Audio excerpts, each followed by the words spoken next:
Hi friends, చింతచారు process చూపించేస్తాను. Stove మీద ఒక బాణీ పెట్టుకొని శనగిత్తనాలు వేసుకొని ఫ్రై చేసుకోవాలి. గోల్డెన్ బ్రౌన్ కలర్ వచ్చాక శనగిత్తనాలు పక్కకు తీసి పెట్టుకోవాలి.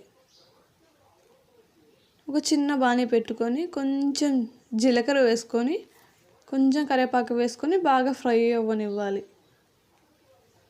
పక్కకు పెట్టుకోవాలి. మిక్సీ జార్ తీసుకొని శనగిత్తనాలు వేయించుకునేటివి వేసుకోవాలి.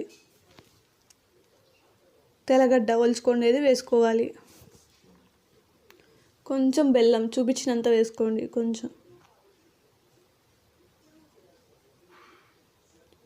మనం జీలకర్ర కరివేపాకు ఫ్రై చేసుకునేది కూడా మిక్సీ జార్లోకి వేసేసుకోండి.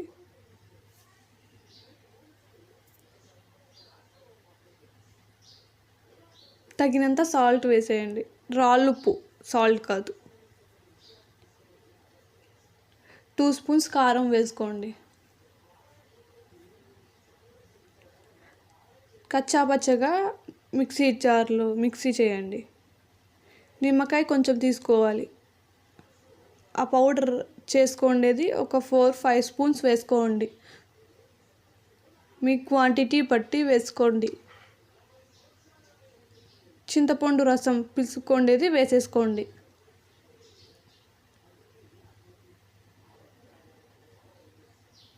అది మిక్స్ చేసుకోండి. ఒక స్పూన్ తీసుకొని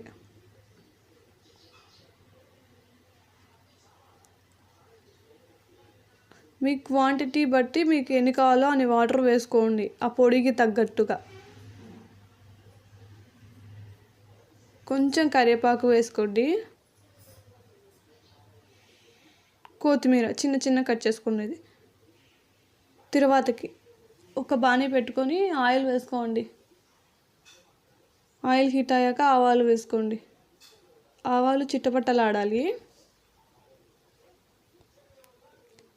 ఆనియన్, కరివేపాకు వేసుకొని ఫ్రై అవ్వనివ్వండి. గోల్డెన్ బ్రౌన్ కలర్ రావాలి. ఎండుమిరపకాయ ఒకటి చీల్చుకొని వేసుకోండి. గోల్డెన్ బ్రౌన్ కలర్ వచ్చాక దాంట్లోకి వేసేసుకొని మిక్స్ చేసేసుకోండి.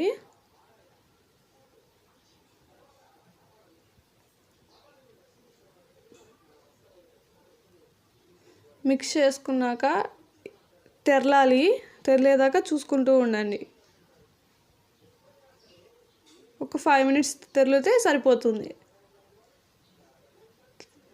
5 మినిట్స్ దాకా కొంచెం గట్టి పడుతుంది. ఆనియన్ వేసుకోండి, కట్ చేసుకోండి. ఇది అట్లా వేసుకుంటేనే టేస్ట్ బాగుంటుంది. చింతచారు రెడీ. మీకు నచ్చినట్టయితే like, share, comment, subscribe please.